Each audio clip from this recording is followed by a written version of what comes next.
Lo sadar gak sih, semua orang di internet sekarang tuh udah kayak lomba siapa yang paling cepat sukses duluan.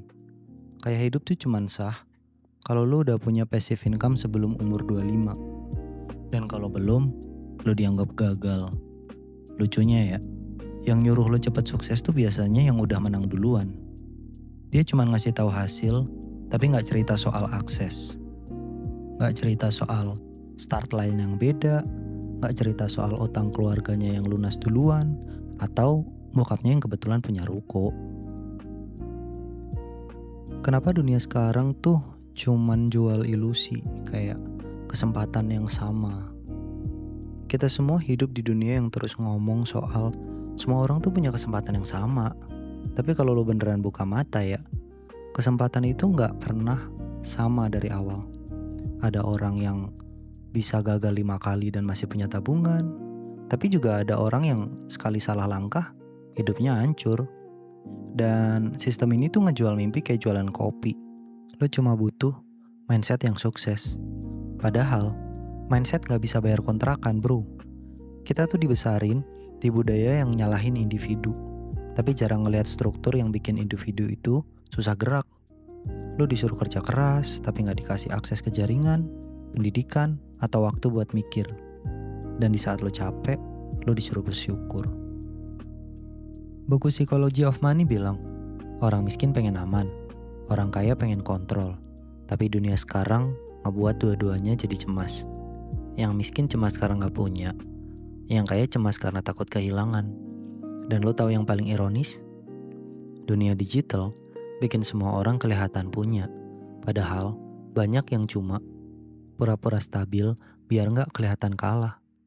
Lo lihat, orang upload jam tangan mahal, padahal cicilan. Lo lihat, startup founder ngomongin kesuksesan, padahal mah rugi mulu. Kita hidup di era di mana ilusi jadi mata uang.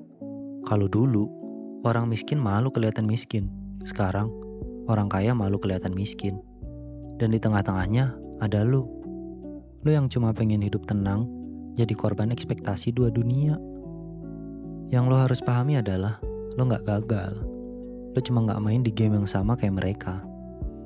Ada game yang bisa lo mainin. Ada yang emang gak didesain buat lo menang. Kalau lo lahir di keluarga pas-pasan, game lo tuh bukan siapa yang paling cepat kaya, tapi gimana caranya tetap waras sambil berjuang. Dan itu bukan hal kecil bro. Bisa bertahan di sistem yang terus nyuruh lo lari, itu udah bentuk perlawanan tersendiri. Kadang orang ngomong soal disiplin, padahal yang gak mereka ngerti, itu adalah gimana rasanya kerja sambil mikirin gimana gua ngirim orang tua, gimana bagi uangnya biar aman, biar bisa makan sampai akhir bulan. Disiplin tuh gampang buat orang yang udah kenyang. Kenapa ekspektasi sukses itu ngerusak mental generasi sekarang? Generasi kita tuh tumbuh di antara dua dunia. Orang tua yang bilang, kerja aja, nanti rezeki juga ngikutin. Dan internet yang bilang, lo harus punya 7 passive income sebelum umur 30. Gimana gak gila? Lo disuruh bersyukur nih, tapi juga disuruh ngejar lebih. Lo dibilang males, tapi gak dikasih ruang buat istirahat. Dan akhirnya, semua orang kelihatan capek. Capek, tapi pura-pura produktif. Kita tuh gak lagi kerja buat hidup. Kita hidup buat kerja. Bahkan, waktu lo scroll TikTok, lo diserang sama motivasi yang bilang, lo kurang cepet, tidur siang itu goblok. Padahal, lo cuman pengen tenang sebentar. Sistem ini tuh pinter banget, bikin lo aus. Setiap hari, lo disodorin konten tentang upgrade diri.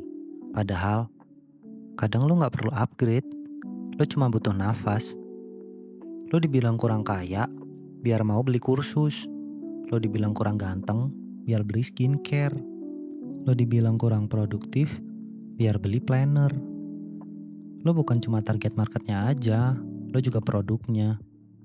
Jadi, mereka gak akan pernah biarin lo ngerasa cukup. Mereka bilang, jangan bandingin hidup lo sama orang lain. Tapi tiap swipe, di layar lo isinya hidup orang lain. Di titik ini, lo punya dua pilihan. Ikut main dan pura-pura bahagia, atau sadar dan main dengan cara lo sendiri. Lo gak harus jadi antisosial buat nolak sistem ini. Cukup jadi orang yang tetap jalan, tapi gak tunduk sama definisi sukses orang lain. Keadaan lo sekarang gak jadiin lo seorang pecundang. Gak semua kemenangan layak diperjuangin. Kadang lo harus berhenti ngejar menang buat ngerti apa itu damai. Dan damai itu, anehnya, sering lo temuin bukan pas lo kaya, tapi pas lo berhenti pura-pura kuat. Satu konsep penting dari psychology of money yang jarang dibahas. Enough is the hardest word to understand. Cukup. Kapan sih lo terakhir ngerasa cukup? Masalahnya ya, kita tuh tumbuh di dunia yang menganggap kalau cukup itu kalah, cukup itu kekalahan. Padahal cukup itu adalah titik di mana lo mulai hidup beneran. Titik di mana lo gak dikontrol rasa takut, rasa kehilangan, dan gak diperbudak rasa pengen lebih. Orang kaya takut jatuh, orang miskin takut gak naik. Padahal dua-duanya bisa tenang kalau tahu batas cukupnya sendiri. Lo gak harus jadi miliarder muda, lo gak harus punya bisnis sukses di umur 25. Yang penting lo gak kehilangan diri lo sendiri di tengah semua itu. Karena dunia ini emang didesain biar lo ngerasa kurang. Tugas lo bukan jadi sempurna, tapi sadar kalau lo tuh gak perlu jadi mereka. Hidup tuh bukan tentang seberapa cepat lo sampai, tapi seberapa sadar lo di jalan yang lo pilih. Gue gak tahu lo lagi di fase apa sekarang, tapi kalau lo ngerasa lelah, bingung, gak yakin sama masa depan, ya itu wajar. Lo bukan gagal, lo cuma sadar.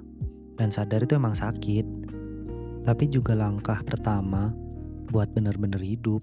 Jadi santai aja bro. Gak apa-apa jalan pelan, gak apa-apa kalah duluan. Yang penting lo gak kehilangan arah. Karena pada akhirnya yang menang tuh bukan siapa yang paling cepet. Pada akhirnya ya ini bukan soal menang atau kalah,